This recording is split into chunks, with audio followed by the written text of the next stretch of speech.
خزانے کی تلاش میں آپ سب کو خوش آمدید۔ امید ہے آپ سب خیریت سے ہوں گے۔ چلیے وہیں سے سلسلہ شروع کرتے ہیں جہاں سے منقطع ہوا تھا۔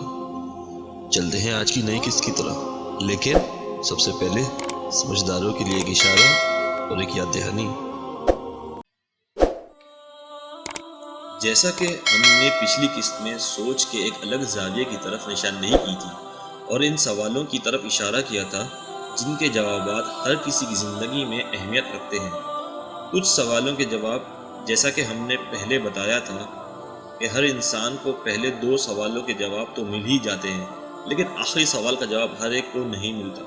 لہٰذا تیسرے سوال کی جانب بڑھنے سے پہلے ہم پہلے 2 سوالوں کے جواب بھی ایک الگ انداز سے دیکھتے ہیں۔ تو سب سے پہلے ہمارا سوال تھا کہ میں کون ہوں؟ تو اس سوال کا جواب تقریباً سبھی کو مل ہی جاتا ہے۔ جیسے جب انسان پیدا ہوتا ہے تو اسے آہستہ آہستہ ہی بتانے کی کوشش کی جاتی ہے کہ وہ ایک انسان ہے اور اس کے ماں باپ کون ہیں اور وہ کیا کرتے ہیں، لیکن یہ سب اسے اس کے ماں باپ بتاتے ہیں، لیکن وہ بھی جب ہی بتاتے ہیں جب بچہ بات کرنے اور بات سمجھنے کے قابل ہوتا ہے، لیکن اس سے پہلے اس بچے سے جو بھی کہا جائے وہ نہیں سمجھ پاتا، کیونکہ ابھی اس کا دماغ بالکل خالی ہوتا ہے۔ اس کے پاس اس کے ماں باپ کی زبان کے الفاظ کے ذخائر نہیں ہوتے، اس لیے اس سے جو بھی کہا جائے وہ لفظوں کو اور ان کے مطلب کو نہیں سمجھ پاتا۔ تو پھر وہ کیسے اپنے ارد گرد کے لوگوں سے پیغام وصول بھی کرتا ہے اور پیغام دیتا بھی ہے، جبکہ اسے تو کوئی زبان آتی ہی نہیں؟ تو پھر یہ سب کیسے ممکن ہے؟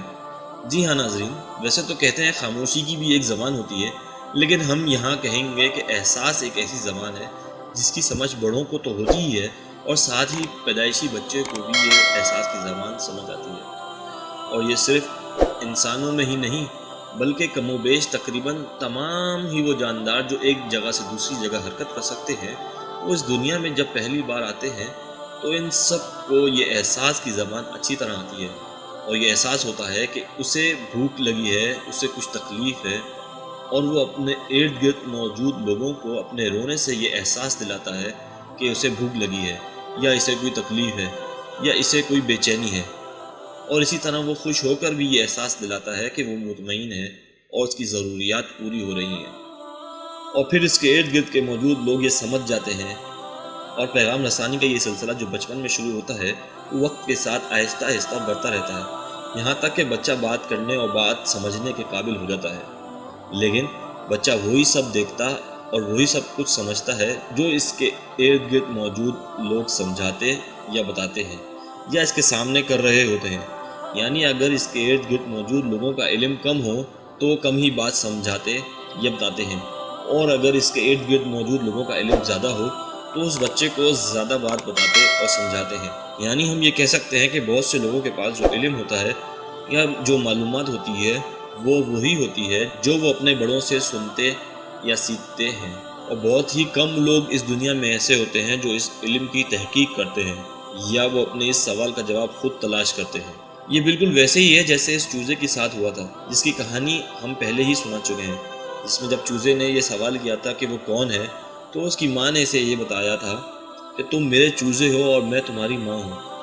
اب اگر اس وقت اس کی ماں اس سے یہ کہتی کہ تم میرے شیر ہو اور میں تمہاری ماں ہوں، تو بچہ اس وقت تک اپنے آپ کو شیر ہی سمجھتا رہتا جب تک کہ وہ شیر کے بارے میں اور اپنے بارے میں صحیح سے سب کچھ جان نہ لیتا۔ اس لیے سب سے پہلے یہ جاننے کے لیے کہ میں کون ہوں، سب سے پہلے اپنے بارے میں جاننا بہت ضروری ہے۔ تلاش کا یہ سفر ابھی جاری ہے، لیکن اس پہلے سوال میں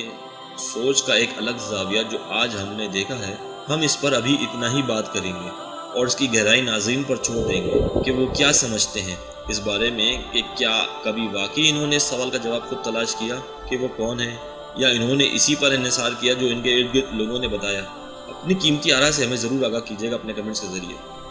دوسرے سوال کا جواب ہم اپنی اگلی قسط میں تلاش کریں گے۔ فی الحال اتنا ہی، اپنا بہت سارا خیال رکھیے گا، ملتے ہیں اگلی قسط میں۔